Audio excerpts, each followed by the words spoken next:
So today I want to do a really quick video all about working outdoors.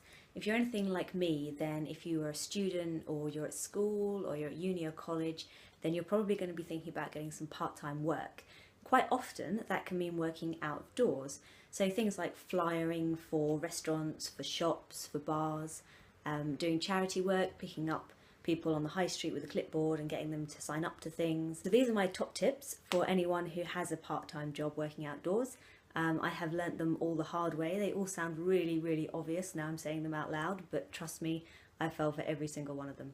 So really quickly, here they are, starting with summertime work. Really, whatever time of year it is, you want to check the weather before you go anywhere. But if you're like me and you live in the UK, check it, but do not trust it. That is my top tip. It'll say sunny, glorious, beautiful, and then you'll get there and it'll be windy, grey, wet, nasty. So check it, don't trust it. If by some miracle you turn up and it is sunny, which can happen, these are the key things you need to remember. Water is number one. If you're going to be working outdoors, you're probably going to be standing up, you're probably going to be using equipment, you're going to be moving around a lot on your feet. You want to make sure you're hydrated, otherwise you'll start to feel dizzy and it'll all go horribly wrong. Next up, sun cream. Make sure you have some sun cream. Make sure you've got the right SPF for your skin and you're protected at all times, especially on the face, otherwise you get the whole lobster nose scenario, which just isn't fun. It's not a nice way to end a working day. If you're allowed to wear sunglasses, then do, because it'll just stop you kind of doing the wince face at everyone. No one likes the wince face. Put your sunnies on, but be careful, make sure you're allowed to wear them first. I've done some work where you have, but I've also worked for companies where it's not the best thing because they want people to be able to make eye contact with you. So if you're approaching people on the street, for example, it's probably better that you don't have these on because then you can make proper eye-to-eye contact. Otherwise, you'll be just approaching people and they won't even know that they're being approached. If you're working outdoors, especially like in a field or a family fun day or something like that, and it's warm, do not have sweets, ice cream or sugary drinks around your area if you can possibly help it. People will bring them to you, but don't have them there, and the reason is simple: wasps. No, not fun, not fun.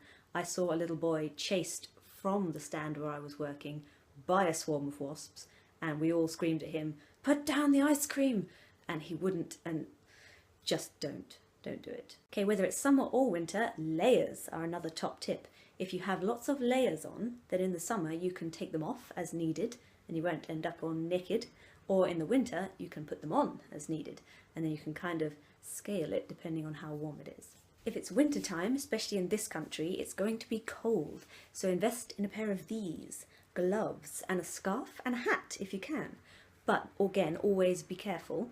Check with your boss first, or whoever's managing you on site, whether there's any kind of branding rules. Really, if you're working outdoors for any period of time in the winter, you should be allowed, in my opinion, to have some kind of woolies, otherwise it's just mean. But if you're going to wear woolies, make sure that they're not kind of against the brand that you're working for. So if you invest in something like black or grey early on, and you can get these really cheaply from like H&M, Primark or somewhere, then you're unlikely to offend anyone.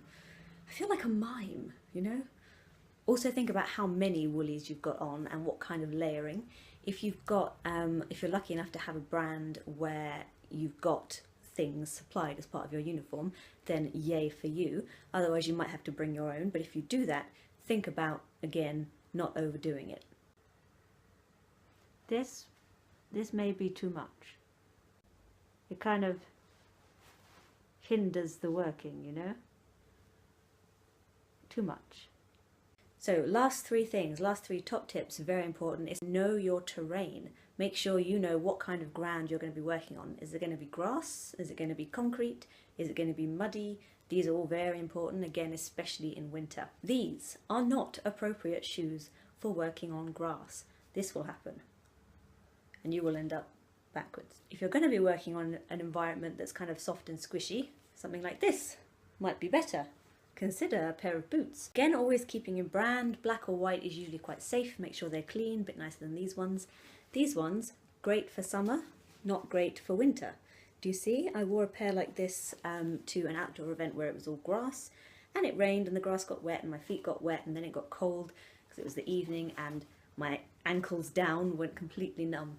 So think about something that's waterproof, that's sturdy, that doesn't have a heel on it, and make sure that you're on brand with whatever it is you're doing. If you are in a position where you should be wearing something like a little skirt or maybe even heels or something like that, even if that's appropriate for you and your job, make sure that you're not setting up any equipment beforehand. So if you're required to set up a gazebo or a stand or a table or whatever it might be, anything, make sure that you're dressed for that when you get there. So when you arrive, you might want to have jeans and trainers on to do that, set it all up, so you're not trying to totter around in shoes and a skirt, and then you can just quickly get changed just to do the standing around looking pretty bit. Lastly, another one that I learned the hard way, make sure that whoever you're with in your group, you have scheduled loo breaks and shifts for things like food and going to get water and that kind of thing. Do not leave one person by themselves, especially if you're outdoors and it's windy and you have set up a massive gazebo, because those tent pegs, they look secure, but they're not secure. And that one person that you leave behind might be left trying to hold the whole thing down by themselves on a seafront and then being carried away by the wind. Just don't do that. It's not a good idea. So those are my top tips for working outdoors, whether it's summer or winter. Just make sure you're prepared, think about what you're going to be doing, what surface you're going to be doing it on, what the weather's likely to be like, what it might actually be like, and try and plan as much as you can for all conditions. That's the best advice I can give, really. So yeah, I hope you enjoyed the video and I hope you find it useful. And if anyone has any comments or questions, please put them below.